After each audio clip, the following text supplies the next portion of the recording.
What's up guys, welcome to today's video. Today I'm gonna talk about a trade that I took that made me over $8,000. I'm gonna blend it in right here. And in this video we're gonna talk about the trade. I'm gonna show you my exact analytics, what I thought behind it, where I entered, where I took profit and everything that you need. So let's go. Okay guys, welcome to this trade recap. Let's go.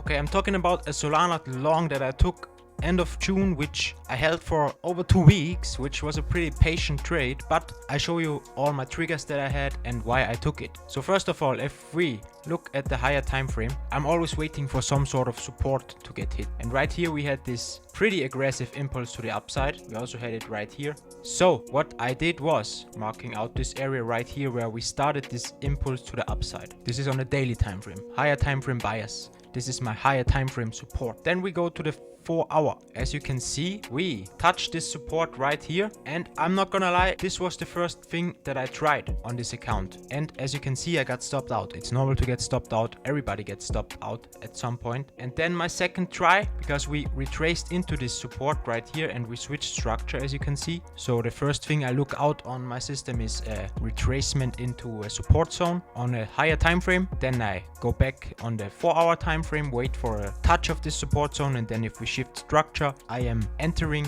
a position. As you can see, I did it right here and I got stopped. I always take low risk positions, so I have a lot of tries on my funded accounts. Then we retraced into this again with this aggressive leg to the downside, which you can see it's all one leg for my system because there are no 2 consecutive candles to the upside, always just one. So this is one big leg, and then we switch structure again. But it took a long time until we switched structure, as you can see. And I wasn't comfortable entering right here because we are already as high up. And this is also a big support zone, and I rather want to TP in this zone and not enter. So I said, I'm gonna wait it out. And we actually retraced back into this zone again with a very aggressive dump, as you can see. All one big dump to the downside. And then I had nothing to do because this was the one leg to the downside. And I have to wait until things get taken out. Then you can see we took it out with this.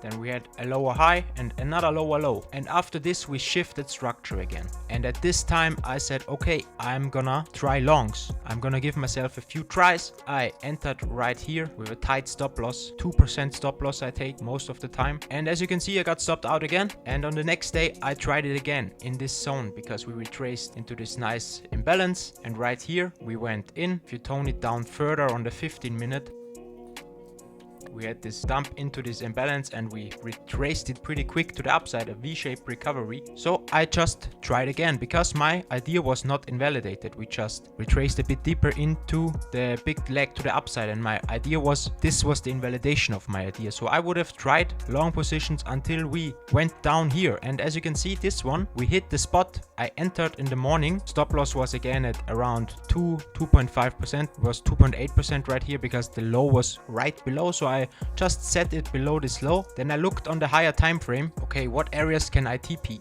We had a sweep right here, as you can see. So I took the second to highest high of this sweep as an ultimate TP. Also, we have this big leg to the downside. So this order block right here, also a very interesting area. And from this point where I market entered, I just was patient. We reclaimed the EMAs. Then we went up to this zone. I took a little bit off right here at this zone just to be sure in case we retrace. But ultimately, we broke above this. And with this aggressive pump to the upside, I closed the position slightly below my TP, and it was a 7.7 RR trade, which was plenty of RR for me. I lost also a few, I think it was 3 trades I lost in total before that, so I had to increase the RR a bit for some, that I make more money and make a little back that I lost before. And that was basically the trade, guys. Pretty simple. And yeah, those are just the steps that I look at. I wait for a higher time frame support, we retrace into it on the 4 hour, then we have clean structure shifts on the 4 hour. As you can see right here, this was very clean. And after that, just I have my invalidation right here, and this is then my long area right here. Sorry for the ugly charting, but this is my long area right here. Market structure does not get invalidated. So until this zone, I was just trying for longs, and that's what I did, guys. And it's as simple as that. And if you try those things, if you collect data on those things and you see, hey, everything I do, those certain triggers that I have, they're always the same. If they're always the same, there is no place for subjective effectiveness. It's only objective. If you collect data, collect hundreds of trades, you can see, is this profitable?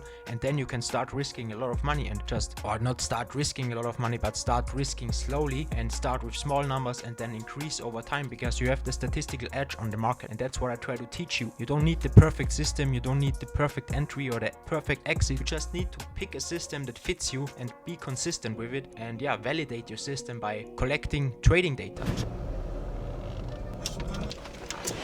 Okay guys, that's it for the video. Thank you all for watching. I hope you learned something, and like and subscribe, and I'll see you in the next one. Peace out. What do you think of this crazy trade? Interesting. Thank you.